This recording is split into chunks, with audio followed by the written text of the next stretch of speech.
الرحمن الرحیم۔ السلام علیکم۔ آج 17 جنوری بروز سوموار ہم بات کریں گے 3 اہم ایشوز کے حوالے سے۔ ایف آئی اے نے ایک خط لکھا ہے پیمرا کو اور سابق ڈی جی ایف آئی اے کے حوالے سے سخت احکامات اور سخت گزارشات کی ہیں اور سخت عمل کے لیے اور کارروائی کے لیے خط لکھا گیا ہے ایف آئی اے کی طرف سے پیمرا کو، کیونکہ سابق ڈی جی ایف آئی اے مسلم لیگ نون کے اور شریف خاندان کے سپوک پرسن بن گئے ہیں اور اس کے اوپر بڑے سوالات اٹھ گئے ہیں، کیونکہ جس کے خلاف کیس عدالتوں میں پینڈنگ ہوں، جو خود لاہور ہائی کورٹ میں گیا ہو اور لاہور ہائی کورٹ میں جا کے یہ التجا کی ہو کہ مجھے ایف آئی اے ڈراتا دھمکاتا ہے اور عدالتیں ان کو ریلیف دے دیں، اور وہ ریلیف لینے کے بعد پھر میڈیا پر ٹی وی چینلز پر بیٹھ کر وہ الزام تراشی کرے اور وہ میڈیا پر بیٹھ کر بڑی باتیں کرے اور ایف آئی اے کو برا بھلا کہے، تو ایسے لوگوں کے خلاف کارروائی ہونی چاہیے۔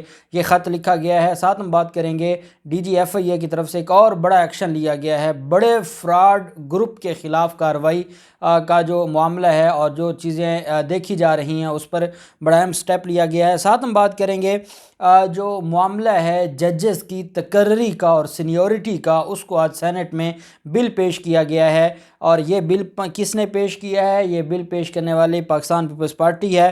ان کی طرف سے جو اہم چیزیں سامنے آئی ہیں وہ بھی میں آپ کے ساتھ شیئر کروں گا، اور ساتھ ہم بات کریں گے honourable supreme court of Pakistan میں بڑی اہم سماعت ہوئی ہے اور سپریم کورٹ آف پاکستان نے بڑا ریلیف دیا ہے۔ یہ 60 سال کے بعد عوام کو اور شہریوں کو یہ ریلیف ملا ہے، اور یہ سپریم کورٹ آف پاکستان سے دیا گیا ہے۔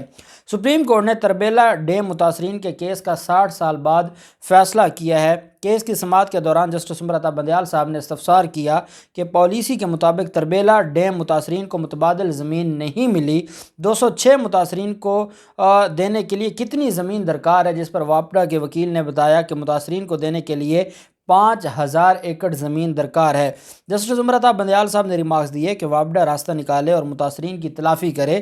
بھاشا ڈیم متاثرین کے ساتھ بھی واپڈا نے معاملات طے کر لیے ہیں، تو ان کے ساتھ بھی معاملات طے کیے جائیں۔ جسٹس عمر عطا بندیال صاحب کا کہنا تھا کہ 12 ایکڑ اراضی کے لیے 1,60,000 معاوضہ نہ ہونے کے برابر ہے۔ 12 ایکڑ زمین اور اس کا معاوضہ 12 جو ایکڑ ہے ان سب کا معاوضہ 1,07,000 روپے۔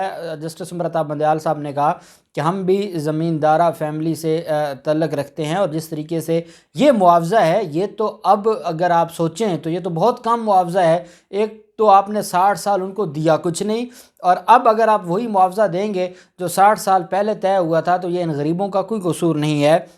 وکیل واپڈا کا کہنا تھا کہ متاثرین کے معاملات کا ہائی کورٹ کے فیصلے کی روشنی میں ہم جائزہ لے لیتے ہیں۔ سپریم کورٹ نے متاثرین کو معاوضہ اور متبادل زمین کی ادائیگی سے متعلق ہائی کورٹ کا فیصلہ برقرار رکھا اور متاثرین کے کلیمز کے خلاف واپڈا کی اپیل واپس لینے پر خارج کر دی سپریم کورٹ آف پاکستان نے۔ یہ بڑا ایک اہم فیصلہ جو آج سپریم کورٹ آف پاکستان کا سامنے آیا ہے۔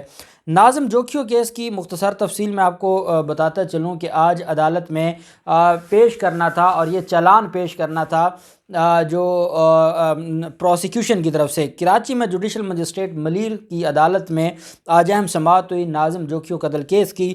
پروسیکیوشن نے مقدمے کا حتمی چالان پیش کرنے کے لیے مزید عدالت سے استدعا اور مہلت طلب کی۔ عدالت نے سخت برہمی کا اظہار کرتے ہوئے 22 جنوری تک حتمی چالان جمع کرانے کا حکم دے دیا۔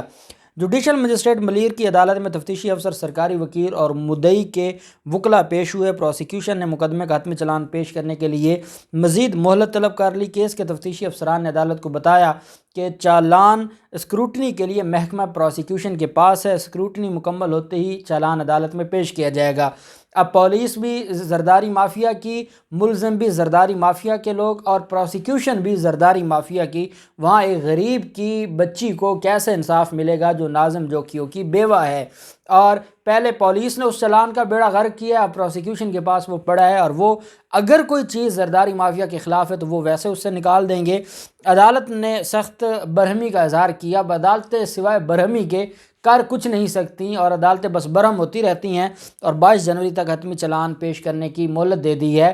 میں سوال پوچھوں گا گورنر سندھ سے کہ جو جے آئی ٹی بنائی گئی تھی وزیر اعظم عمران خان صاحب کی طرف سے، اور وزیر اعظم نے اس کی منظوری دے دی تھی، وہ جے آئی ٹی کہاں ہے؟ سندھ کی پاکستان تحریک انصاف کی جو قیادت ہے، میں ان سے سوال کرتا ہوں، حلیم عادل شیخ اور باقی لوگوں سے، کہ وہ جے آئی ٹی کب کام کرے گی، جب چلان سبمٹ ہو جائے گا، جب ایویڈنس ہو جائے گی، جب ملزمان بری ہو جائیں گے تو پھر آپ کی جے آئی ٹی آئے گی، یا کوئی جے آئی ٹی کام بھی کرے گی چلان سبمٹ ہونے سے پہلے وہ جے آئی ٹی کا نوٹیفیکیشن جاری کیا جائے تاکہ چالان رک جائے اور جے آئی ٹی نئے سرے سے تحقیقات کر کے اس کو پارٹ آف دی چلان بنایا جائے، پھر یہ کیس مضبوط ہوگا۔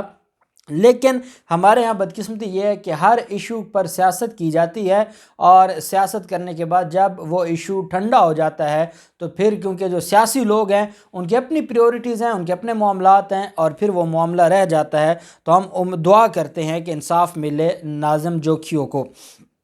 سینٹ میں آج اہم بل پیش کیے گئے، اور یہ مختلف بل تھے جو سینٹ میں پیش کیے گئے۔ پی پی کے سینیٹر فاروق اچنائک صاحب نے سینٹ میں عدلیہ سے متعلق مختلف آرٹیکلز میں آئین میں ترمیم کے بل پیش کیے۔ یہ سینیورٹی کی بنیاد پر تعیناتی کے لیے ترمیم پیش کی گئی۔ فاروق اچنائک صاحب نے کہا کہ صدر سپریم کورٹ کے سینئر ترین جج کو چیف جسٹس تقرر کرتا ہے کہ صدر پاکستان سپریم کورٹ کے سینئر ترین جج کو چیف جسٹس مقرر کرتا ہے۔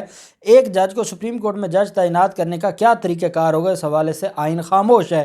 انہوں نے کہا کہ ملک کی 5 ہائی کورٹس ہیں، ان کے ججوں کی سپریم کورٹ میں ترقی یا تعیناتی کا کوئی طریقہ کار ہونا چاہیے۔ اس حوالے سے حالیہ دنوں میں کافی بحث ہوئی۔ انہوں نے کہا کہ سپریم کورٹ میں ہائی کورٹس کے ججوں کی تعیناتی سینیورٹی کے حساب سے ہونی چاہیے۔ ہائی کورٹ کے سینئر جج کو ان کی تاریخ تعیناتی یعنی سینیورٹی کے حساب سے سپریم کورٹ میں لانا چاہیے۔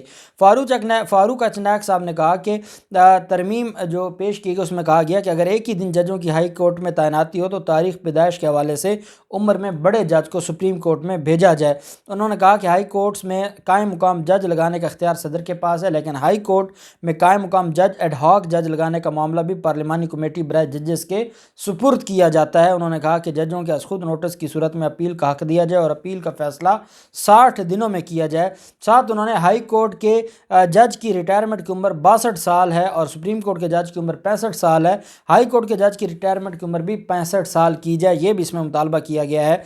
سینٹ میں پیش کی گئی ترمیم میں کہا گیا ہے کہ چیف جسٹس کے باہر جانے پر سینئر ترین جج ہائی کورٹ کا قائم مقام چیف جسٹس ہوگا۔ فاروق اچنائک صاحب نے کہا کہ سپریم جوڈیشل کونسل میں طویل عرصے تک فیصلے نہیں ہوتے، سپریم جوڈیشل کونسل 90 دن کے اندر ججوں کے خلاف ریفرنس کا فیصلہ کرے۔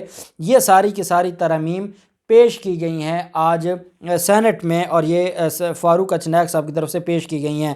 پھر معاملہ آتا ہے ایف آئی اے کا کرپٹو کرنسی سے ریلیٹڈ، جو کرپٹو سے ریلیٹڈ ویب سائٹس ہیں اس کے حوالے سے ثناء العباسی صاحب نے کہا ہے کہ جو کرپٹو کرنسی میں کام کرنے والی ویب سائٹس ہیں، کیونکہ بڑے پیمانے پر آن لائن جو ٹریڈنگ کمپنیز ہیں انہوں نے فراڈ کیا ہے، کرپٹو کرنسی میں کام کرنے والی ویب سائٹس کو بلاک کرنے کے لیے P T A Pakistan telecommunication authority سے رجوع کر لیا ہے ایف آئی اے نے، تاکہ دھوکہ دہی اور ممکنہ منی لانڈرنگ کو روکا جا سکے۔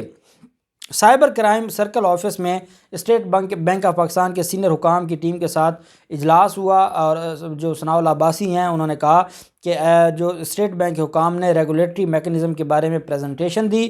ساتھ انہوں نے یہ بھی کہا کہ مرکزی بینک نے سندھ ہائی کورٹ کی ہدایات کے تحت حال ہی میں کرپٹو کرنسی کو ریگولیٹ کرنے کے لیے سفارشات پیش کی ہیں۔ ثناء العباسی نے کہا کہ کرپٹو کرنسی سے پیدا ہونے والے فراڈ اور دیگر مسائل سے نمٹنے کے لیے قانونی ماہرین سے بھی رابطہ کیا جائے گا، اور انہوں نے کہا کہ مختلف ممالک ہیں جہاں یہ ساری چیزیں چلتی ہیں اور کرپٹو کرنسی لیگل ہے، کچھ ممالک وہ ہیں جہاں پر لیگل نہیں ہے، تو ہم ان ساری چیزوں کو دیکھیں گے اور دیکھنے کے بعد ہم فیصلے پر پہنچیں گے، اور جو آن لائن فراڈ میں ملوث لوگ ہیں ان کے خلاف کارروائی کی جائے گی۔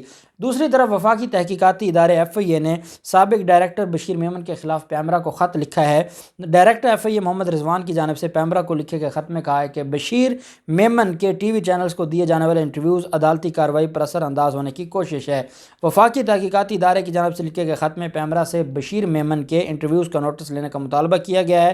ڈائریکٹر ایف آئی اے کے مطابق بشیر میمن نے عمر فاروق ظہور کو سہولیات فراہم کی، جبکہ عمر فاروق مالی فراڈ کے مقدمات میں ایف آئی اے کو مطلوب ہے۔ ایف آئی اے حکام کا موقف ہے کہ بشیر میمن کئی الزامات کا سامنا کر رہے ہیں، جن میں سے عمر فاروق سے قریبی تعلق بھی شامل ہے جو منی لانڈرنگ میں ملوث ہے۔ انہوں نے بتایا کہ مبینہ طور پر بشیر میمن نے عمر ظہور کا نام ریڈ نوٹس سے نکالنے کے لیے انٹرپول کو خط لکھا۔ ایف آئی اے حکام کے مطابق عمر فاروق ظہور سوئٹزرلینڈ، ناروے، ترکی اور دیگر ممالک کے قانون نافذ کرنے والے اداروں کو بھی مطلوب ہیں۔ انہوں نے یہ بھی کہا کہ لاہور ہائی کورٹ میں انہوں نے خود درخواست دی ہے، اور ساتھ عبوری ضمانت الگ سے دائر کی ہوئی ہے، ہمارے پاس 3 انکوائریز الگ سے چاہ رہی ہیں، اور جب ایسا ملزم میڈیا پر بیٹھ کر اپنا موقف دیتا ہے تو وہ عدالتوں پر یا عدالتی معاملات پر یا کیسز پر یا انکوائری پر اثر انداز ہونے کی کوشش کرتا ہے۔ اس وجہ سے کہیں بھی دنیا میں جتنے بھی ترقی یافتہ ممالک ہیں وہاں ایسا نہیں ہوتا کہ ایک ملزم ہے، ملزم کے خلاف ایک کیس پر انکوائری چل رہی ہے اور وہ میڈیا پر بیٹھ کر اس انکوائری کا پوسٹ مارٹم کرے، ایسا نہیں ہونا چاہیے۔ انہوں نے یہ بھی کہا کہ جو بشیر میمن ہے، بشیر میمن کو میڈیا پر جو انٹرویو دینے سے اور میڈیا کو ان کو بلانے پر پابندی لگانی چاہیے، اور پیمرا از خود کارروائی کرے بشیر میمن کے انٹرویوز کے خلاف، میڈیا کے خلاف بھی اور بشیر میمن کے خلاف بھی جو الزامات لگا رہے ہیں پاکستان کے اداروں پر، وہ ادارے جو ان کے خلاف تحقیقات کر رہے ہیں۔ اب بشیر میمن کوئی دودھ کا دھلا ہوا تو ہے نہیں، اور وہ یہ کہے کہ نہیں میں نے کچھ نہیں کیا، جب اس کے خلاف اتنے زیادہ ثبوت آ چکے ہیں تبھی تو انکوائری میں جب اس کو بلایا گیا اور انکوائری ٹیم کے سامنے وہ بیٹھے تھے تو وہاں سے بھاگ گئے اور 3 سوالوں کا جواب نہیں دے سکے اور وہاں سے اٹھ کر چلے گئے تھے، تو اس کا مطلب یہ ہے کہ دال میں کچھ کالا ضرور ہے، اور یہی وجہ ہے کہ وہ بھاگ رہے ہیں۔ اب دیکھتے ہیں یہ معاملہ کہاں تک جاتا ہے اور یہ FIA کی انکوائری کہاں تک پہنچتی ہے، جو بھی تفصیلات ہوں گی آپ کے ساتھ شیئر کرتے رہیں گے۔ اللہ پاک پاکستان کا حامی و ناصر ہو۔ بہت شکریہ، اللہ حافظ، پاکستان زندہ باد۔